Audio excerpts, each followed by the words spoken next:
বন্ধুসকল ভালে আছে আৰু মই চৌধুৰী আপোনালোকৰ এই মৰমৰ চেনেলটিলৈ স্বাগতম জনাইছো। আজিৰ এই ভিডিঅ'টোত আলোচনা কৰিম যদি আপুনি নিশ্চয় লিষ্ট এ অৰ্থাৎ 71 और 24 মাৰ্চৰ আগৰ মাজনিশাৰ আগৰ যিকোনো এটা লিষ্ট এ হিচাপে ডকুমেন্টস ব্যৱহাৰ কৰি বা লিগেসি ব্যৱহাৰ কৰি আপোনাৰ নামটো এনআৰসি খসৰাত অন্তৰ্ভুক্ত হৈছে। আপোনাক তথাপিও খসৰাত অন্তৰ্ভুক্ত হোৱাৰ পিছতো আপোনাক CN 2.1 বা CN 2.2 হিসাবে নোটিশ দিছে। তো সেই নোটিশ দিয়াৰ কাৰণটো হ'ল আপোনাৰ বংশধৰ বা আপোনাৰ সেই লিগেসি পাৰ্সনৰ লিগেসি ইউজ কৰা অন্য ব্যক্তিসকল ক্লেমেন্টত আছে, অৰ্থাৎ তেখেতৰ নামটো খসৰাত অন্তৰ্ভুক্ত হোৱা নাই। তো তাৰে বাবে আপোনাক নোটিশ দিছে। তো আপুনি কি নথি লগত লৈ যাব লাগিব বা সেই ক্লেমেন্টৰ জনৰ বংশধৰে কি নথি লগত লৈ যাব লাগিব তাৰে বিষয়ে এই ভিডিঅ'টোত আলোচনা কৰিম। এই ভিডিঅ'টো আপুনি স্কিপ নকৰাকৈ চাই থাকক। এই ভিডিঅ'টো আলোচনা কৰাৰ আগতে মই আৰু এটা কথা ক'বলৈ বিচাৰিছো। সেই কথাটো হ'ল বা এই পইণ্টটো হ'ল আপোনাৰ 10 তাৰিখৰ পৰা 24 তাৰিখলৈ আপোনাৰ ইয়াৰ মাজৰ সময়খিনিত হিয়াৰিং শিডিউল নহয় বা হিয়াৰিং আপোনালোকৰ নহয়, কিয়নো এই সময়খিনিত বিভিন্ন কাৰণত হিয়াৰিং স্থগিত ৰাখিছে। তো বলক এই ভিডিঅ'টো আৰম্ভ কৰোঁ।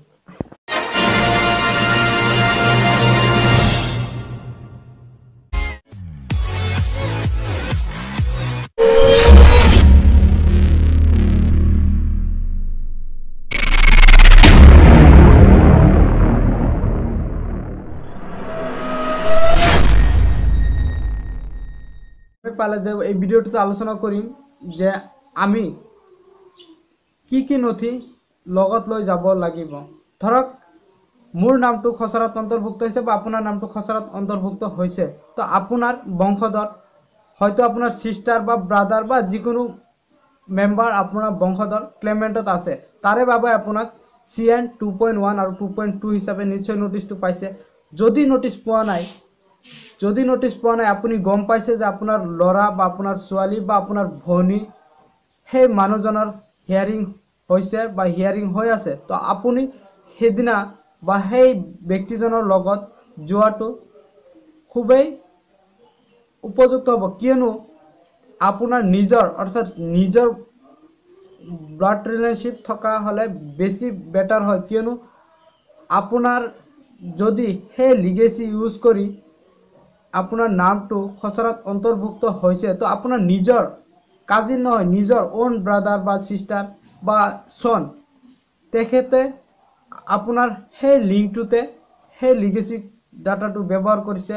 তো আপুনি সেই হিয়াৰিঙত উপস্থিত হৈ আপুনি ডাইৰেক্টলি দেখুৱাব পাৰিব যে মই মোৰ গ্ৰেণ্ডফাদাৰ বা ফাদাৰৰ লিগেসি ব্যৱহাৰ কৰি মোৰ নামটো এনআৰসিৰ কমপ্লিট ড্ৰাফটত প্ৰকাশ হৈছে। তো আপুনি সেইদৰে আপোনালোকে লিংক দেখালে তাৰপিছত আপোনাৰ যিজন সিস্টাৰ আছে, ওন সিস্টাৰ বা ব্ৰাদাৰ বা সন, তেখেতক সেই কমপ্লিট ড্ৰাফটত চূড়ান্ত খসৰাত অন্তৰ্ভুক্তৰ বাবে অনুৰোধ জনাব পাৰিব, বৈধনতি দাখিলেৰে অনুৰোধ জনাব পাৰিব। আপুনি তাতে ক'ব পাৰিব যে মোৰ এইখন কমপ্লিট ড্ৰাফটত মোৰ নামটো অন্তৰ্ভুক্ত হৈছে। তো সেই একে লিগেসি বা একেই বৈধনতি তেখেতেও ব্যৱহাৰ কৰিছে, মোৰ ভাইটি বা মোৰ সিস্টাৰ বা মোৰ সন, তো তেখেতৰ নামটো এই বৈধনতি দাখিলেৰে চূড়ান্ত খসৰাত অন্তৰ্ভুক্তৰ বাবে অনুৰোধ জনালো। এনেকুৱাকৈ আপুনি নিশ্চয় আবেদন কৰিব পাৰিব বা ক'ব পাৰিব। তো আৰু আপোনাৰ নামটো যদি খসৰাত অন্তৰ্ভুক্ত হৈছে আৰু যিসকলৰ আপোনাৰ বংশধৰ যিসকলৰ নেকি নাম খসৰাত অন্তৰ্ভুক্ত হোৱা নাই বা ক্লেমেন্টত বা CN 1.1 বা CN 1.2 আছে, তো তেখেতৰ বাবে আপোনাৰ কিছুমান নথি লগত লৈ যাব লাগিব। সেই নথিসমূহ হ'ল আপোনাৰ নামটো যদি সেই একে লিগেসি বা একেজন পাৰ্সনৰ লিগেসি ব্যৱহাৰ কৰি খসৰাত কমপ্লিট ড্ৰাফটত অন্তৰ্ভুক্ত হৈছে, তো আপোনাৰ সেই অনলাইনৰ পৰা বা যেনে যিটো ধৰক অফলাইনতো দিছে এটা খসৰা, সেই খসৰাৰ একপি জেৰেক্স লৈ যাব, জেৰেক্স কপি এটা লৈ যাব যে মোৰ নামটো খসৰাত অন্তৰ্ভুক্ত হৈছে। তো এই মোৰ প্ৰুফ, মই খসৰাটো ওলাই আনিছোঁ, এটা জেৰেক্স কপি লৈ যাব আৰু লগতে যদি আপুনি পাৰে এখন ভোটাৰ ID লৈ যাব বা যিকোনো এটা দেউতাকৰ লগত লিংক থকা বা দেউতাকৰ লিগেসি পাৰ্সনৰ লিংক থকা ডকুমেণ্টছ লৈ যাব যাতে সেইটোৱে আপোনাক প্ৰুফ কৰি ID প্ৰুফ দিব পাৰে। তো এনেকুৱাকৈ যেতিয়া আপুনি লিংকটো দেখাব নিশ্চয় আপোনাৰ সেই ক্লেইমমেণ্টত থকা 1.1 বা 1.2 সদস্যসকল নিশ্চয় আশা কৰোঁ বৈধ নথি দাখিল কৰিলে NRCৰ চূড়ান্ত খচৰাত তেখেতৰ নামসমূহ অন্তৰ্ভুক্ত হ'বই। আশা কৰিছোঁ ভিডিঅ'টো আপোনাৰ ভালেই লাগিছে বা হেল্পফুল হৈছে। যদি ভাল লাগিছে নিশ্চয় এখন লাইক কৰিব আৰু আপোনালোকৰ বন্ধুসকলক শ্বেয়াৰ কৰি জনাই দিব, কিয়নো এনেকুৱা প্ৰব্লেম আপোনালোকৰ বন্ধুসকলৰ বহুতো বন্ধুৰ মাজত হৈছে।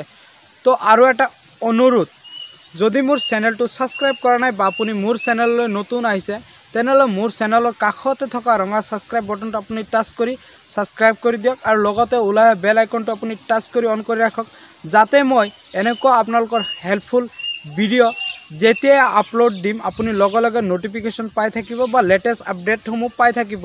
বন্ধুসকল, ছাবস্ক্ৰাইব কৰোঁতে আপোনালোকৰ কোনো ধৰণৰ খৰচ নহয়, জাষ্ট অলপ টাইমহে লষ্ট হয়। আপোনালোকৰ এই লষ্ট হোৱা সময়খিনি আমাক বহুতো প্ৰেৰণা যোগায়। তো ধন্যবাদ। জয় আই অসম, জয় আই অসম। See you again.